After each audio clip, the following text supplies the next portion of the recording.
Hello বন্ধুরা, আজকের গল্পটা খুবই ইন্টারেস্টিং হতে চলেছে, তাই সবাই রেডি থাকো। আমি গ্যারেন্টি দিয়ে বলতে পারি গল্পটা শেষ পর্যন্ত শুনলে তোমাদের পানি বের হয়ে যাবে। তাই ভিডিওটা শেষ পর্যন্ত দেখার অনুরোধ রইল। আর দয়া করে গল্পগুলো ভালো লাগলে ভিডিওটা লাইক, শেয়ার এবং আমাদের চ্যানেলটি দয়া করে সাবস্ক্রাইব করো প্লিজ। তাহলে আমাদের ভিডিও সবার আগে তোমার কাছে পৌঁছে যাবে। তো চলুন বেশি কথা না বলে গল্পে জাম্প করা যাক। আমার নাম মমতা। আমি একজন সাধারণ গৃহিণী। আমার জীবনটা যেমন একঘেয়ে তেমনই শান্ত ছিল। বড় কোনো দুঃখ কষ্ট ছিল না, তবে সুখও ছিল না। আমি আর আমার স্বামী রাহিল, যারা প্রায় 1 দশক ধরে সংসার করছি, কিন্তু কোনো সন্তান হয়নি। আমাদের বাড়ি ছিল গ্রাম থেকে কিছুটা দূরে, যেখানে সবাই একে অপরকে চেনে, একে অপরের খবর রাখে। তবে সেই চেনা সঙ্গের মাঝে কখনো কখনো একাকিত্ব এসে বসে। আমার স্বামী রাহিল খুব ভালো মানুষ, কিন্তু সে ছিল অসুস্থ। প্রায় সব সময় বিছানায় শুয়ে থাকত। শরীরের এক অংশ পঙ্গু হয়ে যাবার পর থেকে সে আর কিছুই করতে পারত না। আমি তাকে যত্ন করতাম। রোজ রুটিন কাজ করতে গিয়ে আমি ক্লান্ত হয়ে পড়তাম। কষ্টের মাঝেও সান্ত্বনা ছিল রাহিলের পাশে থাকার আর তাকে সেবা দেবার শান্তি। কিন্তু আমার কোনো সন্তান ছিল না। আমি প্রতিদিন সেই শূন্যতা অনুভব করতাম। জানি না কেন, কিছু বিশেষ মুহূর্তে সেই শূন্যতা যেন আরো বেশি তীব্র হয়ে উঠত। মনে হতো আমার পুরো পৃথিবীটা একা, নিঃসঙ্গ, আর একমাত্র রাহিলের অসুস্থতা আমাকে বন্দি করে রেখেছে। আমি একটি শিশু চেয়ে থাকতাম, যার মাধ্যমে আমার পৃথিবীটা সম্পূর্ণ হবে, যেটা আমাকে নতুন করে বাঁচতে শিখাবে। আমার জীবনটা সেই একঘেয়ে নিয়মে চলে যাচ্ছিল। এমন সময় একদিন এক অজানা পরিস্থিতি এসে হাজির হলো। মমতা জানতো না কতটুকু স্বপ্ন বা আকাঙ্ক্ষা তার ভেতরে লুকিয়েছিল, কিন্তু প্রতিদিনের সাদামাটা জীবনে কখনো সে ভুলেই যেত। রাহিলের অসুস্থতা, দিনরাতের একঘেয়ে কাজ, সবকিছু যেন তাকে আরো একা করে রেখেছিল। তবে একদিন হঠাৎ করেই একটা নতুন ঘটনা তার জীবনে প্রবেশ করলো। এক বিকেলে মমতা যখন রাহিলকে ওষুধ খাওয়াচ্ছিল, তখন দরজায় কড়াতির শব্দ শুনতে পায়। সে জানতো গ্রামে নতুন কেউ আসেনি, আর কেউ আসবে কিভাবে। কিন্তু সেই মুহূর্তে ভেতরে একটা অস্বস্তি অনুভব করলো। দ্রুত উঠে এসে দরজা খুলতেই দেখলো এক যুবক দাঁড়িয়ে, তার চোখে কিছুটা দুশ্চিন্তা। আপনার বাড়ির দিকে যাওয়ার রাস্তা ভুলে গেছি, যুবকটি বলল। দয়া করে আমাকে একটু সাহায্য করবেন? মমতা তাকিয়ে রইল কিছুক্ষণ। যুবকটি ছিল বেশ তরুণ। মুখে এমন কিছু ছিল যা মমতার মনে এক ধরনের আকর্ষণ সৃষ্টি করেছিল। তবে তিনি খুবই সাধারণ মানুষ, সুতরাং তাকে আপাতত সাহায্য করাই ভালো মনে হলো। অবশ্যই, মমতা তার দিকে তাকিয়ে মৃদু হাসল। এটা তো একদম পাশের রাস্তা, আপনি আমার সঙ্গে আসুন, আমি আপনাকে পথ দেখিয়ে দিচ্ছি। যুবকটি হাসলো আর ধন্যবাদ জানিয়ে মমতাকে অনুসরণ করলো। কিন্তু ততক্ষণে মমতার মনে একটা অদ্ভুত অনুভূতি সৃষ্টি হলো, যা সে আগে কখনো অনুভব করেনি। যুবকের গায়ের গন্ধ, তার কথা বলার ধরন, সবকিছু যেন মমতার জীবনে এক নতুন আলো ফেললো। রাহিল যেহেতু অসুস্থ ছিল, মমতা আর তার সঙ্গে চলে গেল বাড়ির বাইরে। যুবকটির নাম ছিল হাসিব, আর তার গল্পও ছিল বেশ অদ্ভুত। বলল যে সে একজন শহরের ছাত্র, কিন্তু বর্তমানে গ্রামে আসার কিছু কারণ ছিল। তার মা বাবা অন্যত্র চলে গেছেন, আর সে একা একা কাজ করতে গ্রামে এসেছে। এতটা দূরে কেন আসলেন? মমতা অবাক হয়ে জিজ্ঞেস করলো। এটা আসলে আমার জন্য একটা পরীক্ষা, হাসিব হাসি মুখে বলল। নিজেকে প্রমাণ করতে চাই, বুঝলেন? মমতা কিছুটা বিভ্রান্ত হলেও হাসিবের মুখে একটা রহস্য ছিল, যা তাকে আরো আগ্রহী করে তুলেছিল। সেই মুহূর্তে তার মনে মনে এক নতুন সঞ্চালনা অনুভব করলো।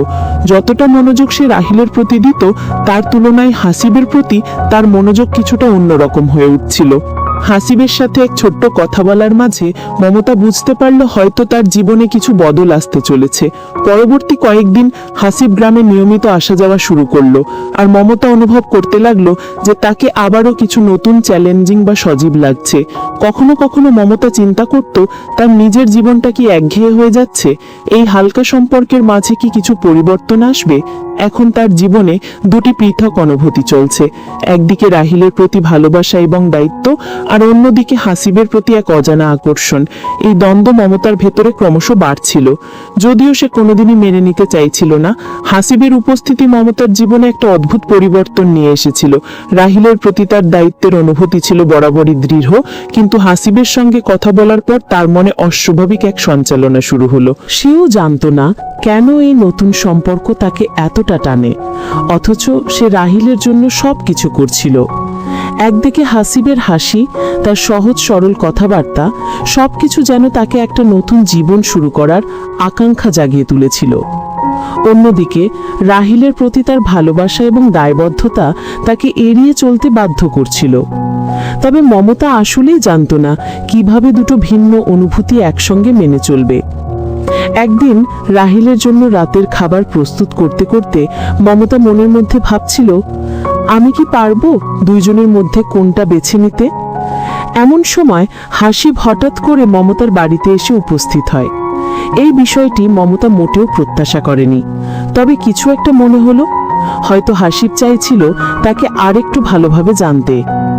আপনার কিছুটা সময় পাবেন? হাসিব এসে বলল, একেবারে সাধারণভাবে, যেন সে মমতার কাছে কিছু চাইছে না, বরং তাকে কিছু দেবার জন্য প্রস্তুত। হ্যাঁ, অবশ্যই, তবে রাতের খাবারটা রাঁধতে হবে। আপনি বসুন, আমি একটু আগে ফিনিশ করি, মমতা হাসি দিয়ে বলল। হাসিব চুপচাপ বসে রইল। তার চোখে কিছু একটা ছিল যে দেখলেই মনে হয় তিনিও যেন মমতার মধ্যে কিছু খুঁজছিল। কিছুক্ষণ পর হাসিব বলল, আপনি জানেন, অনেক কিছু ভাবছি এই দিনগুলিতে। এই গ্রামে আসার পর মনে হচ্ছে যেন জীবনের একটা নতুন পথ দেখতে পাচ্ছি। আর আপনি যেন আমার জন্য একটা দিশারি হয়ে দাঁড়িয়েছেন। মমতা একটু সংকুচিত হয়ে গেল। তার কথায় এতটুকু শক্তি ছিল যেন তাকে একেবারে লক্ষ্য করে বলা হচ্ছে। কিন্তু মমতা জানতো যে কোনো ধরনের সম্পর্কের মধ্যে সম্মান থাকা জরুরি। আমি আসলে কিছু ভাবছি, কিন্তু রাহিলের কথা তো, মমতা বলল এক ধরনের দ্বন্দ্বের মধ্যে। হাসিব তাকে নিবিড়ভাবে দেখল এবং বলল, আমি জানি আপনি যে অবস্থায় আছেন তাতে এটা সহজ হবে না, কিন্তু জীবনে এমন মুহূর্ত আসে যখন আপনার নিজের ভালোবাসা, আপনার নিজের অনুভূতিগুলোও গুরুত্বপূর্ণ হয়ে ওঠে। আমি শুধু চাই আপনি নিজের কথা ভাবুন।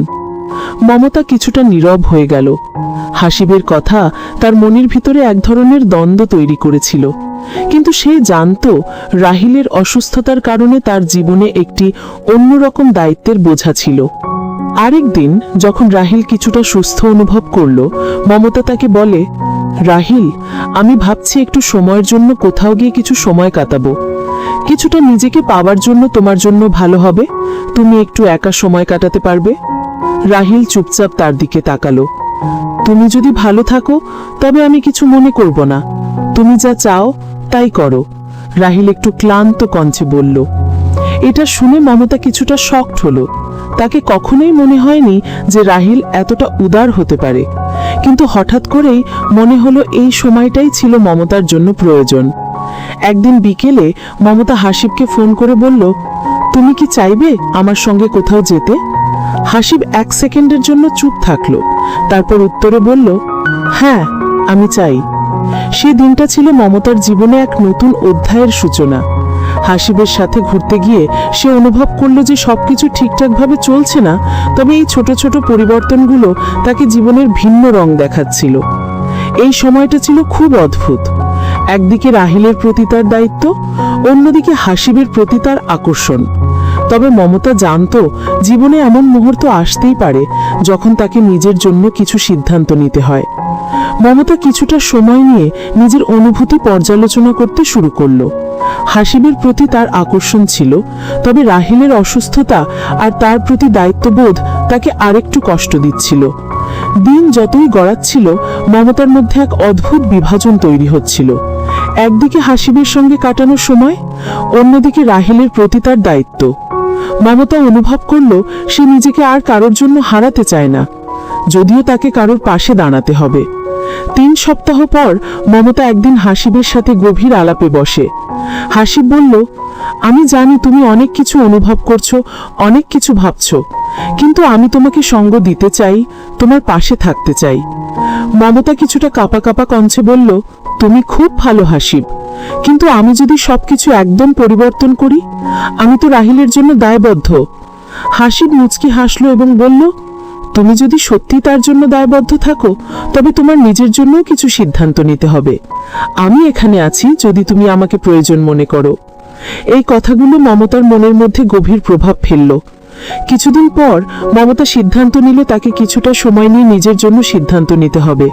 সেই রাহিলের সাথে আরো সময় কাটানোর পর বুঝতে পারল যে সেই শুধু একজন সঙ্গী নয়, একজন অপরিহার্য দায়িত্বের অংশ। কিন্তু তার জীবনের অন্য একটি অংশ ছিল তার নিজস্ব পরিচয়, তার অনুভূতি, যা সে কখনোই উপেক্ষা করতে পারে না। শেষ পর্যন্ত মমতা তার জীবনের সবকিছু পর্যালোচনা করে সিদ্ধান্ত নিল যে সে যা ভালো মনে করবে তাই করবে। আর হাসিবের প্রতি তার আকর্ষণ শেষ পর্যন্ত প্রেমের রূপ নিতে শুরু করে।